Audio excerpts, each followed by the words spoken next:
Welcome, listeners, to the Religious Studies Project. I'm David McConaughey, and she is... Brianne Fallon. And this week we have a really interesting podcast on a topic, maybe an area that I'd never really sort of delved into myself. And we actually have Sydney Castillo interviewing Jerry Espinoza Rivera, and they're talking about the secularization of discourse in contemporary Latin American neoconservatism. Take it away, Sydney and Jerry. Still in the fourth day of the EASR conference 2019 in Tartu, Estonia. It has been a hectic week, but very, very rich in learning experiences for sharing with colleagues and listening to the presentations of the research.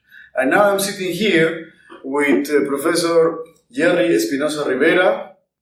Please be welcome to the Religious Studies Project. Thank you. And if you were so kind to introduce yourself. Okay. I am a assistant professor at the University of Costa Rica. I teach philosophy at the School of General Studies. And now I'm presenting a paper about the Latin American neoconservatism discourse and here in Tartu. Perfect. And we welcome you again here. It's nice to know that even here in the ASR we have Latin American representative scholars are working and they take part in these other instances of the academic field, not only in Latin America or in Spanish-speaking countries, but also here in English-speaking fields and arenas. And it's very nice to know that our work is being known in that sense. Yeah, I agree. So just to jump right into the question, the first question, I think to try to frame this your presentation that you have had here in the ASR. How can we understand conservatism in Latin America? I know it's very broad, but probably you can give us an overview. Okay.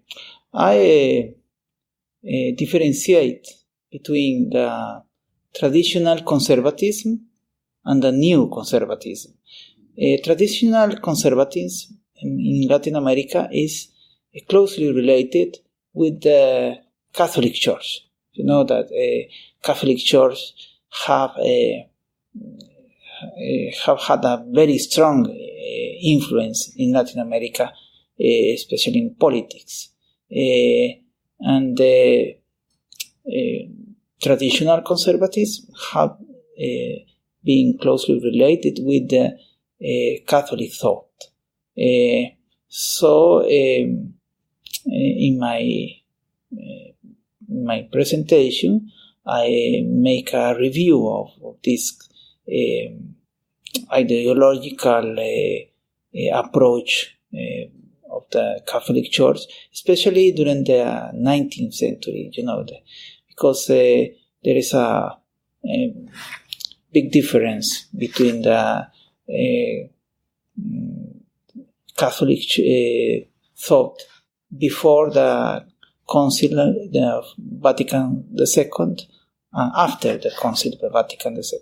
So the conservative, the traditional conservatism is deeply closely related with the Catholic thought before the Council, the Vatican II. For example, the Catholic Church before the Council, the Vatican II, considers that the only salvation was possible into the church. Nobody outside the church could be saved. And this traditional conservatism was based on the idea of that the only absolute truth was the Catholic truth. That's quite a big difference between this traditional and the neoconservatives. Mm-hmm. And if you could give us somehow a comprehensive evaluation on how did the transition from conservatism to neoconservatism happen. I mean, you spoke a bit about the Second Council Vatican, but maybe in more contextualized forms, or in the local case of Costa Rica, it would be also interesting to know. Okay. Actually, I do a research about not only the neoconservatism in Costa Rica, but in Latin America. I used quite a famous book right now in Latin America, written by two Argentinians. One is Agustín Laje, and the other one is Nicolás Marquez. They wrote a very popular book at this moment that is called The Black Book of the New Left. It's a book written to discredit what they call the New Left. And it's very interesting to read in this book how they use, for example, the science in a different way that was used by the traditional conservatism. Because traditional conservatism was very skeptical about science. Not only about science, but about reason in general. If you read, for example, the syllabus written by the Pope Pius IX, he condemned the use of science as it was the truth. It was considered an error by the Pope Pius IX. That was the traditional conservatism. In traditional conservatism, science was not the way to achieve the truth. But the way to achieve the truth was the faith in the Catholic Church. In the neoconservatism, it changed. If you read the book by Laje and Marquez, you can see that they use the science as they consider science as a kind of certainty of absolute truth. It is completely different. In this case, science is not a way to that was below the faith, as it was in the traditional conservatism, but the absolute truth. Mm-hmm. So now you mentioned this, traditionally conservatives are associated with the Catholic Church, and neoconservatives associated with this coming of this book. It seems to me that there are like different instances of institutionality.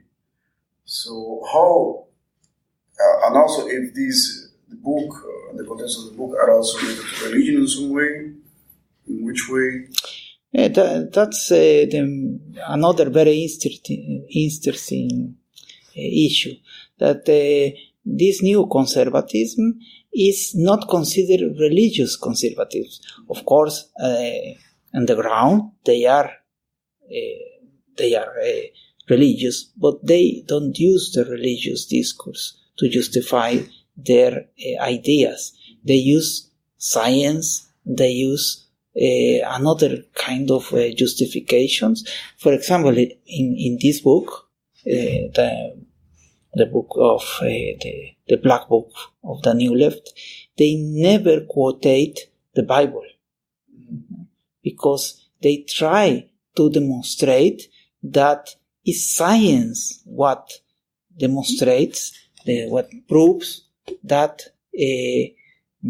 for example, homosexuality is against nature, or, for example, that life begins since the conceptions, and it's of course against the groups that support the legalization of the abortion, And there are many examples that show how they use the science or a kind of discourse of science to demonstrate their ideas. Right. Mm-hmm. So it's paradoxical at the same time. Mm-hmm. Because first neoconservatism was associated against science, and now neoconservatism is pro-science in that sense. But underneath, they're both religious. Mm-hmm. That's very interesting to know. You mentioned something about homosexuality. To be more broad with this issue, I would like to ask, what are the discursive forms that neoconservatism display? Mm-hmm. It's interesting to see how these neoconservatives they build a kind of new enemy, a kind of antagonism. For them, their enemy is not now what was during the Cold War, for example, the communism, but now their enemy is more related with sexuality, and that's why they use this term gender ideology. The term that essentially is an empty signifier. What does it mean when I say that it's an empty signifier? That it doesn't have any meaning, but they use it to attack or to discredit, for example, the ideas by Judith Butler or the ideas by Simone de Beauvoir or other theories, philosophers or thinkers that have written about the gender. So they create this concept they call gender ideology to discredit, but not only to discredit these thinkers, but to discredit any policy or any fight related with sexual or reproductive rights. Mm-hmm. And that's why, for example, you can see in Latin America how these groups attack, for example, any decision related with the legalization of abortion, and they call it gender ideology. Mm-hmm. Because they created a kind of enemy and to discredit, and they use this term, this signifier, to discredit any policy related with sexual and reproductive rights. Which is, I believe, also a statement throughout Latin America, this tendency towards the state to be, or at least not regulating in favor for LGBT rights and sexual women's rights. Yes. You can see it. For example, it was a very important issue in Brazil during the last election in Brazil. The Jair Bolsonaro, the president nowadays, he used this discourse to discredit his enemies. What does it mean? It means that it's not. It's an important issue in Latin America. It's not only a discourse of minorities, but you can see in Brazil, you can see it in Colombia, in Peru, in Chile, and many countries. This discourse of the neoconservatism has grown. In my country, in Costa Rica, you can see it. For example, now there is a big conflict about the use of mixed toilets. it is, you can consider it like something very non-important, but some religious groups, conservative groups, use it as an excuse to attack the government. And that's a very good example of how the neoconservatism use this kind of issues to discredit or to attack some policies. Like a point of entry for doing politics throughout Latin America. Yes. It's interesting to see how, for example, Laje and Marquez, they are traveling for all the region, for every country, presenting their book. And it's interesting to see how, for example, in Costa Rica, there was a big controversy about the presentation of this book.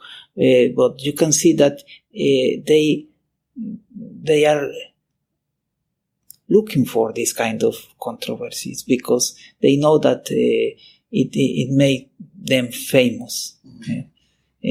For example, in the case of Costa Rica, one of their presentations was forbidden, in one of the universities, because it was considered that it was discriminatory. So they made it a case. They made it an issue to become famous, to be, because of the controversy that it generated. And also, I believe that this is not only a tendency, or is not only dependent, the shift of neoconservatism is not only dependent on this book. I believe that, or you could give since that it's also a major tendency worldwide. Yes, of course. I use the book as an example, because the book is incredibly famous. It's very popular. It's interesting to see how a book that, if you read the book, it is academically is very weak. Their arguments or are very weak. Very easy to refutate them. But they know that there are many people who want to read this kind of arguments, and that's why actually the book you can find it is free, so it's easier to people to achieve the book. It's interesting how they promote their ideas. Right. And going back to this issue of traditional conservatism and neoconservatism, so it's not strictly now related neoconservatism to the Catholic Church. No, that's another difference between the traditional conservatism and the neoconservatism. The traditional conservatism was closely related with the Catholic Church, but the neoconservatism not only includes Catholics, but also Neopentecostalists parties. For example, in my country, in Costa Rica, there is a quite a big Neopentecostal party who actually participated in the last election and was one of the parties that obtained more votes. It was a disputed presidency with the candidate that finally won, but it was they obtained 40% of the votes. That's really, really big. But the most interesting is to see that in spite that it was a Neopentecostalist party, many Catholics voted for this candidate. 10 years ago, it was unimaginable. It's very interesting to see how this new conservative discourse is attracting not only people, traditional Catholics, but people who belong to other kind of churches. Right. Speaking of that, I think that in sociological terms, it's interesting how these contents of neoconservative discourse reach civil society in general. And that's where I also want to ask, what effect does it have in the shared imaginary of the general public? Yes, the growth of these parties is not only a political phenomenon, but a social phenomenon. That it's extremely related. In the case of Brazil, for example, you know that there was a big influence of WhatsApp in the election of Bolsonaro. That's exactly the same case in Costa Rica. It was very the social networks were very important in the final election because it's easier to spread fake news through this kind of networks. 10 years ago or 20 years ago, it was more difficult to do this kind of things. Now with the social networks, it's easier to spread this kind of news. You can see it in the United States in the election of Trump. It is quite similar process. Mm-hmm. Do you have any concluding remarks to kind of wrap up what we have been discussing so far? I just want to remark how dangerous is what's happening right now, not only in Latin America, but in many countries, even here in Europe. You can see it in Poland, in Hungary, and in Slovakia and other countries. It's a new kind of politics that uses the hatred towards some groups, minority groups, for example, the LGBTI collectives and or the feminist groups, and this is new, and they use it because they realize that it's quite popular. This kind of discourse is quite popular. People is easily believe this kind of ideas. That you can read some things about the homosexualization of the world, for example. This kind of crazy ideas that they are spreading, and it's quite dangerous. You can see what happened in the United States in 2016, and you can see it in Brazil, in the case of Latin America, and this phenomenon is spreading around the world. Right. So it's akin even to like conspiracy theories. Yes, it's quite. Yes, in the case of Latin America, of course, it's even worse, I would say, because it's also related with problems that related with poverty, inequality, and other problems that make that easier to these people to be attracted to this kind of discourses. Right. Well, Professor Espinoza, it was very nice to have you here in the English Studies Project, and we hope to have you again soon. Thank you. Thank you.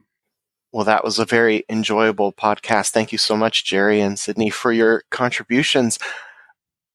I'm really excited that the transition from Catholic to charismatic, evangelical, Pentecostal, that transition in Latin America is getting the attention that it deserves. It's such a huge element of the narrative in the past few decades for Brazil and Guatemala and so many of the countries that are there. And within the political climate right now that Latin America is experiencing and their participation in so many of the world's kind of major issues, the politicization of these religious discourses is just such an important framework for trying to really understand how religion interacts with the political segment. So I'm so thankful that we get these perspectives on things. The union of politics and religion, Bree, I'm hearing that in Australia right now, y'all are still working on religious freedom in the law. Is it? Am I right that there is a court case that's coming up about religious expression there?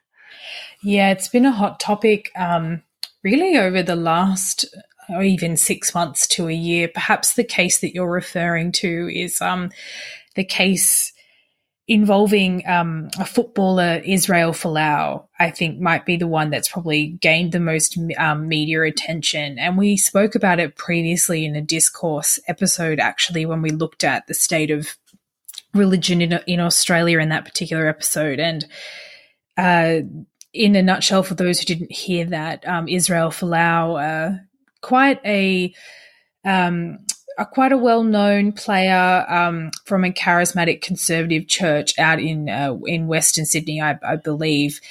He posted on Facebook, on social media, which I'm sure will be the downfall of us all. He posted actually what was an image that was filled with text in which he denounced many minority groups, particularly the one that caused the most concern was that he said that homosexuals would be all going to hell, and he lost his football contract, his sporting contract, over that particular post on Facebook, and he is now fighting in the courts, as you say, unfair dismissal based on freedom of religion.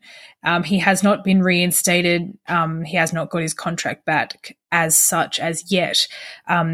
But this sort of jumps off from, I think, a larger discussion about hate speech. Just about 12 months ago in the state of New South Wales in Australia, we passed new hate speech legislation, and Jacinda Ardern in New Zealand is discussing similar hate speech legislation off the back of the Christchurch attacks as well. So it's definitely a hot topic in the Antipodean universe, and we're seeing governments really responding in the legislation. Is there anything particular going on similarly for you in the States, Dave? Oh my, yes. Yes, there is. The Supreme Court's new docket, their new selected cases for this year's session includes not only religious freedom court cases, but also several cases about discrimination based on gender identity and sexual preference. In the U.S., gender identity and sexual preference have not been federally protected categories for individuals, and those that are employed by employers who have social positions that are against homosexuality or gender expression that is more diverse than male-female, or for people that are perhaps transitioning from one gender to the other. They have been very precarious in their employment and at risk. And so the Supreme Court is opening the issue, and it's a hugely important case. Some of the information that I've been seeing says that it's a more significant case about rights than the marriage DOMA cases that happened about a decade ago. Wow. And if that's true, the U.S. is in for a very serious discussion. No matter the outcome, we're going to have a very serious discussion because there's going to be large numbers of people, whether the discrimination is upheld or whether it's rejected, that simply don't agree with the court's position on it. It's a challenging time to study these elements because the divisive nature of the public space for conversation in the U.S. right now is experiencing these really major landmark court decisions, and they're becoming politicized in a lot of unpredictable ways right now, given the kind of context that things are happening. Now, Dave, you'll have to either correct me on this or touch base with me next week and tell me if this thing that I heard is true or not. Speaking of sort of anti-discrimination legislation in the States, I was told, I believe this week, that the first federal anti-lynching law in the States passed in 2018, which I dropped my jaw at because I would have thought that was already, passed in the States. Gosh, I don't know that I've read the same thing. It wouldn't surprise me. The dynamic between state legislation and federal legislation in the U.S. has been very inconsistent. I know on sodomy laws, for instance, that was definitely the case where there was no federal law preventing sodomy, the criminalization of sodomy, while many states had already outlawed it. I'm guessing that similar kinds of things happened. I live in Massachusetts, and even just in my lifetime, the Blue Book laws that prevented stores, specifically the sale of alcohol, from being open on Sunday for sale, those are just repealed in my lifetime. And there are in some states still rules about that, even though one might think that would not be an issue. So there's that kind of dynamic here in the U.S. where sometimes the willingness federally to legislate on an issue that has been ruled on by 50 different state courts is undesirable. And so we get that kind of dynamic going on. Well, if it makes you feel any better, one of our states has a law that you still have to have a place to tie up a horse outside every single pub in that state. So, I mean, who knows? Having friends that work closely with horses, that's their dream. They move to Australia. Pubs and horses work hand in hand. But what do we have coming up next week, Dave? Next week, we are going to be treated to a really excellent publishing roundtable. The European Regional Development Fund funded the roundtable in association with the University of Tartu and the Estonian Society for the Study of Religion. And it features just a really excellent cast that includes Michael Stausberg, Gregory Allis, Joshua Wells, Valerie Hall, Jenny Butler, James White, all of this chaired by Suzanne Owens. This is a really experienced group of editors who know a lot about how publishing worked, including journals, including books. And I'm really excited that we can share this with all of our listeners next time. Until then. Thanks for listening. Thanks for listening.